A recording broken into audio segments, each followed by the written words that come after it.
Hey, what's up, guys? It's your girl, Cherrell. I'm the host of Let's Talk the Show, and this ain't a podcast. I want to thank you guys for joining me this Tuesday, like you guys do every Tuesday. I want to make sure you guys are following us on all social media platforms. You can find Let's Talk the Show on all social media platforms. You name it, we got it. TikTok, Twitter, Twitch, Pinterest, Facebook. You guys are already on our Instagram. Make sure you click the link in our bio to subscribe to our YouTube channel. You guys can go ahead and follow me on all social media platforms as well at MissCarter_1X. Or as Cherrell Carter, that's my government. So make sure you guys go ahead and follow us. I'm going to get started and kick it off. You guys know we got to get something that we're grateful for. I would say that I am grateful for, I'm going to say this. I feel like I've been, praying. Oh, maybe I need to do that. I feel like I need to pray more for balance, but I have been praying for balance. And I feel like lately, that's kind of like what I'm getting. I'm getting like an even level of balance. Like I'm starting to balance it just really good. Level of motivation, when I don't have motivation, inspiration, things like that. And I credit it to just like a lot of health changes. I finished another book. I'm reading another book. I bought 2 books actually this week. And I'm super excited to read. I'll be sharing with you guys too. So later on throughout the week, check out the story. And I'll share with you the 2 books that I'm reading. 2 books that I'm reading.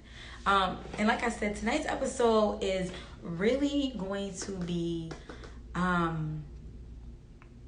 don't want to say heavy because we're not getting into deep details about death. It's really just about trying to support someone after death. So a lot of people, as the conversation was going throughout the weekend, we were just talking about people saying that they're going to be there. And they're not there. They're like, oh, I'm here if you need me after their loved one passed. Just call me if you need something. And people are not there. And I was saying that I think that a lot of times people don't know how to be there. I feel like people are there for the initial reaction when it happens. People are there, as it's time leading up to the funeral. People are probably there the day of the funeral. But after the funeral, after somebody dies, everybody that said that I'm there for you, they're like nowhere to be found. And I was saying that I just think they don't know how to be there, because what do you really say to someone when they've lost a loved one? It's really hard. And I feel like when you don't know what to say, you just don't say nothing. And so that, maybe that is kind of what steers people into that, they're not there for you area. But we're not going to talk about that. But we're not going to talk about why they're not there. We're just going to talk about ways to be there for people. So, number 1, I feel like everybody gets this one. After the funeral, a great way to support someone will be to give a call. Shoot a text message. Let them know how they're doing. Ask them how they're doing. Check on them. Just phone call, or text message. That's like the easiest way if you're out of town or whatever. You don't stay close. Boom. There you go. And I'm going to even go as far to say crack a joke. Send them niggas a meme. Send a funny joke or something. Something like, oh, you remember we used to do this? Just to try to distract from what they're probably thinking about 1,000 times, right? Second thing, I'm going to say what I did, because someone I loved had lost someone really close to them, and I had COVID. And me and my son both had COVID. We were not able to leave. So what I did was I sent the edible arrangement. I think those are great ways to send support. You can always send like a cute little balloon, or you can send like a nice message on a card. Send an edible arrangement. I wouldn't recommend sending a plant unless they already have plants, because plants can die. They've already experienced the loss. It's really just not ideal. But an edible arrangement, don't pick the cheapest one. Pick something that's cute. Give them something to eat, something sweet. I think everybody really loves fruit. I think that's a great way to show, hey, I'm here. Hey, I care for you, or whatnot. Obviously, those can be expensive, so you can't always send them every week or whatever. But that's one great way to do it. So we've covered, communicating, sending a message, sending a call. Second way, sending like an edible arrangement. Send like a gift or something, So that's really what kind of number 2 is about. I would say number 3, stop by. Stop by and, just after conversating with my friends, stop by. And I didn't know, I'm going to be honest, I did not know that people, because I'm a person that likes to be isolated. I don't if I'm going through something, I don't want to be around people. I want to be alone. But I didn't realize that people would like someone to sit around, to be around people. And that's something that I learned. So my number 3 is show up. Drop a visit by, hey, we're just coming over to sit with you and talk with you. That's another thing. A lot of time people say, I'm there for you, and they don't know how to be. And one of the biggest ways you can possibly be there for somebody is by physically being there. So go stop by their house. Go check on them. Go, girl, let's play some cards. Or, bro, let's play the game or something. Physically stop by someone's house after the funeral if they've had a loss. Stop by, chill with them. Another thing, stop by and cook. Or get their favorite food and come over. Again, you combine 2 different efforts. So now you're stopping by to see someone, okay? That your physical presence means a lot. You're bringing food. Sometimes people go into depressions after they've lost someone. It could be really beneficial if you bring them food, because a lot of people will say when they're depressed, they don't want to eat. That's like the last thing they want to do. And they definitely don't want to cook. So if you saying, hey, I'm stopping by, okay, that's one present, because now you're physically there with them, which is cheering them up. And then second of all, you bring in food. Everybody needs to eat. Everybody loves food. So now you've done 2 things in one day that could really brighten up somebody's day, especially if they're having a really sad and dark day after the funeral. Stop by, bring some food, boom. Now you didn't kill 2 birds in one stone. Oh God, sorry, I didn't mean to say like kill. I just really want to be really sensitive about this. But now now you've been able to take care of 2 tasks at one time. Now you can sit with them. You know what I'm saying? And I feel like that's super important. I'm really gonna be honest. I did not know. That blew my mind. Didn't blew my mind, but I was just shocked that people would just want people to come over and sit around, because I'm a type of person that likes to be isolated. So I would never be like, come over. No, leave me alone. But people do like that. And it's not just about what I like. It's about things that can help anybody. Any of these tips could work for someone or for yourself. I think that's number 4, 3 or 4. And then the other one I want to say is, if they have kids, come pick up the kids. Say, you know what? I know the funeral was a couple weeks ago. Hell, maybe if it's a couple months ago, you know what? I know such and such passed. You may be having a hard time. The kids probably want to get out and get some air. I'm going to come by, pick up the kids. Even if it's just for a couple hours, okay? Even if it's just for a couple hours, you know what? I'm going to come get the kids for a couple hours, take them out. That is a great way to show your support for someone who's had a loss, even after the funeral. Stop by, grab the kids. You know what? I'm going to get the kids, make it easy for you. Another way that you can show support after the funeral would be to help them clean up. You know what I'm saying? A lot of people be like especially if they got kids. These are really good ones, even if they live alone. But even if they have kids and, they've just lost someone, laundry. You never stop wearing clothes. Laundry never stops. Like, you know what? I'm going to come over. Or say, you know what? You can even say this. I'm going to come over. I'll watch the kids if you want to clean up. And, that way they don't distract you. That's a really great way to be there for someone and show support after they've had a loss and after the funeral. I know you guys keep hearing me say after the funeral, and it's just because a lot of times people say I'm there for you, but after the funeral, they're nowhere to be found. And a lot of times people don't know what to do, so they do nothing. But I want this episode to be about ways that you can support the people closest to you and far away from you. Maybe you're no longer close. Show support for them even after the funeral and continue to be there for them, because just because they buried someone, their grief does not stop there. Grieving does not stop at the funeral. People grieve for years at a time, and everybody grieves differently. So yeah, send a text message, give them a call, send a gift, pop up just to be over there, or pop up with food, bring a meal, get them out the house, take the kids out the house. Say if they got kids, come pick the kids up for a couple hours, go over and do laundry, help clean up or something. I know sometimes a lot of people don't want to leave the house. Do a movie night. Come over, you know what? We can do a movie night. That's always a great idea. I want to think about what else. I know I said clean up. If you guys have any other tips to help support people after the funeral of a loved one, drop them in the comment section. This episode is really about how to support people after the funeral.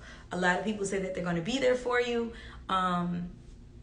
and they're not. And I think it's because they don't know what to do. And that's really what this episode is about. It's truly inspired by a conversation I had with my friends about their experience with losing a loved one and feeling like people are not there for them after the funeral. People are there all the way up, oh, what's going on? It's the planning, it's the viewing, it's the repast. But after that, people just vanish. And I think that people vanish because they don't know what to do. They don't know what to say. They don't know how to support you. And this episode is about ways to support people after the funeral. I'd also love if you guys go ahead and share this live with 3 people that you think will love this. You can just click that little paper plane in the right corner and then send it to 3 friends that you think will love this episode. You can also drop a tip in the comment section about a way you feel like someone could have supported you after the funeral. What else am I going to say? I feel like that's kind of it. Let me see. I want to think. What else do you guys think are ways to support people after a funeral? Hey guys, what are some other ways to support someone after a funeral? I said text, call, bring food, just stop by, just to sit around. Some people really enjoy people's presence. So you can always just go over and sit with them and see what they're doing. I've suggested doing laundry, helping to clean the house, take the kids out for a couple hours. Hell, take the kids for a couple days. You can get that person out of the house. A lot of times people don't want to leave the house because maybe they're into a depression. But I'm a strong believer that sunshine really does make your body feel better. It makes the mind feel better. So especially if it's sunny out, definitely do your best or try to really get them out if they're comfortable leaving the house. Sometimes it's just nice to get out and feel the wind and feel the sun on your skin. It really does make you feel better. I want to say this because I'm aware I'm this type of person. And I'm not sure if it works for anybody else. You guys can tell me if I'm going through something and I'm like just like down. I would really love when people share good news with me. Like, I'm that type of person. I know I was talking to my friend about this, and she was like, you was going through something. I didn't want to feel like I'm bragging. I'm like, no, bitch. I'm so sorry, guys. I'm trying to keep from cussing. I was like, no, if I'm going through something and I'm down, give me some good news, So I'm going to add that to there, and I'm going to put an asterisk because you got to be careful with that one. Some people do feel like you're bragging and they're going through things, but sometimes it's good to see somebody else happy, especially if you're down, because you feel like if you down, there's nowhere to go but up. You know what I'm saying? Sometimes you need some good news to be like, just to remind you that this dark space you're not gonna always be in a dark space. You're going to get out of this and you're gonna have good days. You know what I'm saying? So I'm gonna put share your good news with the asterisk. Just be careful with it, and try to really gauge someone's temperature when it comes to that.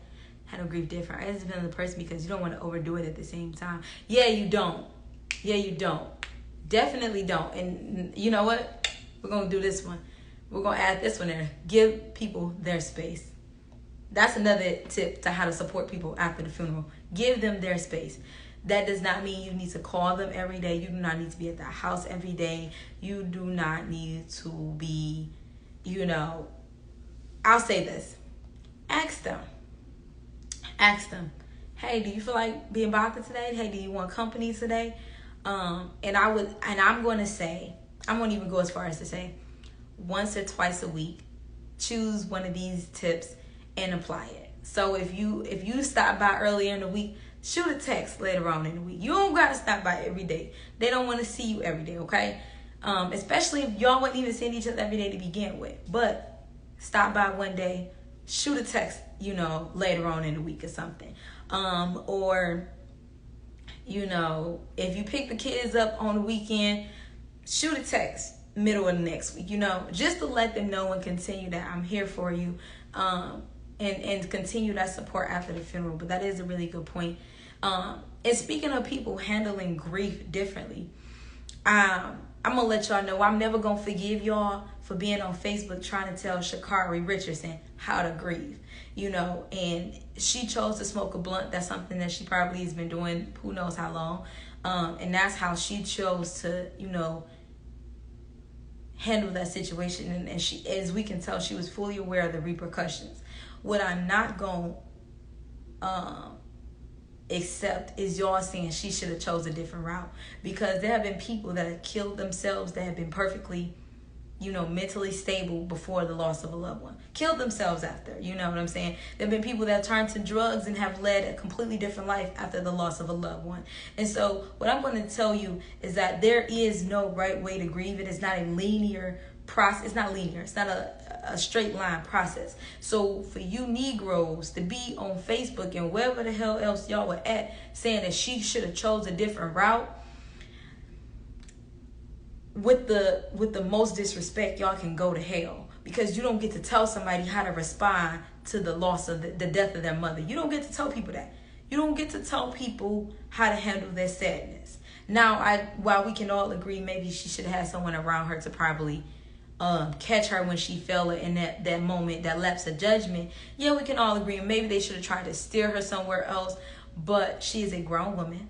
She knew the repercussions of her actions. And that's just what it is. So let's be real careful. That's a very thin line, y'all were treading on. We're not gonna start trying to tell people how they need to grieve the loss of a parent, okay?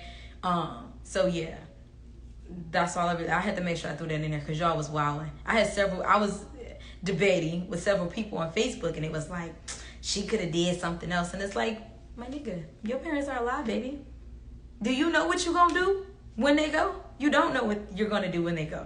So until they go and you experience that, don't be on Facebook trying to tell somebody else how they need to live. Her career was not that important that it was more important than her mother.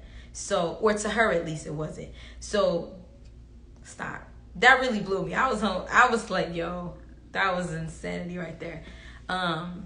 Yeah, exactly. The way she found out, like, you had to, that's like, what? And I'm not even going to compare the loss of a mother, but if I'm not mistaken, Lil Durk found out his best friend Von was killed on Instagram Live. Like, people were if I'm not mistaken, they were on live saying like Von got shot, like Von, and it's like, can you imagine somebody you're so close to and a stranger telling you like, oh my God, they've been, killed, or they're injured. It's like, what?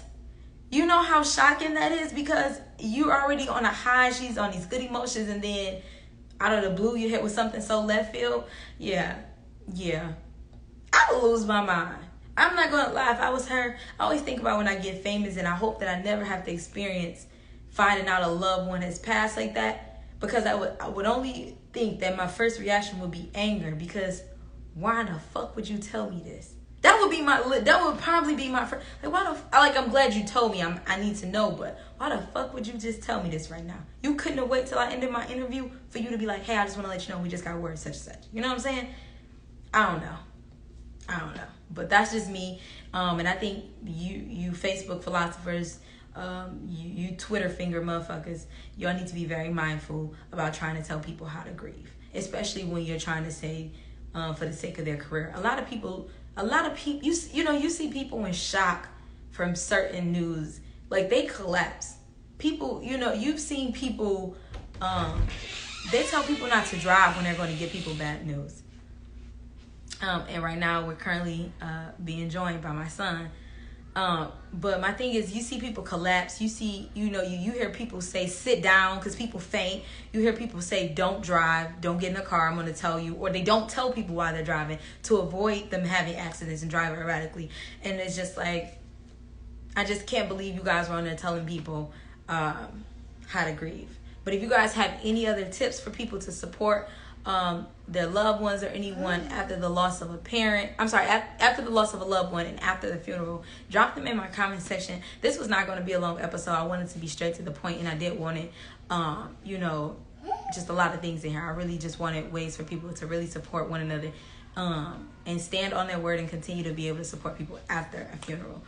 Drop those pieces of advice in there.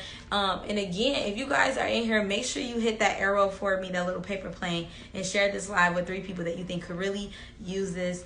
It is really just about supporting people after the funeral of a loved one. Don't overdo it. You don't have to call them every day, especially if you didn't talk to them every day. Shoot a message, maybe pop up later throughout the week. Give them space is a big thing, just so they can process their emotions. Ironically, someone sent me a link to a video weeks ago, and I was only able to see it just today because it was filtered. But something that someone said was that when people also don't know how to grieve things, they will lash out. And while that's okay, you definitely don't want to be someone's punching bag, and you don't want to deplete your energy reserves trying to be there for someone. So in the event of that is a great opportunity. Yes. Okay. But can you give me a moment? Go get your tablet. Where your tablet? Okay, sorry about that. In that moment, you definitely just want to give people space, and you want to give yourself space from the situation, but let them know that you're still there. I think that I didn't say this earlier, but trying to help people get closer with their God, I think that's another great way to support people after the funeral. Some people are, they're so angry at God because they feel like He's taking that love away, and I think encouraging them to strengthen their relationship with their God would be also a great way. But we're being interrupted here, so I didn't want this to be a long episode, like I said, and I really just wanted to get to the grit of the situation. So you guys enjoy it, and make sure you hit that arrow for me and share this live with 3 people you think would like it. And let's see, if do you guys have any other tips or advice on how to support someone after the funeral? Go ahead and drop them in my comment section. Here you go. Can you go get your tablet? Go get your tablet for me. It's in there. It's in the living room.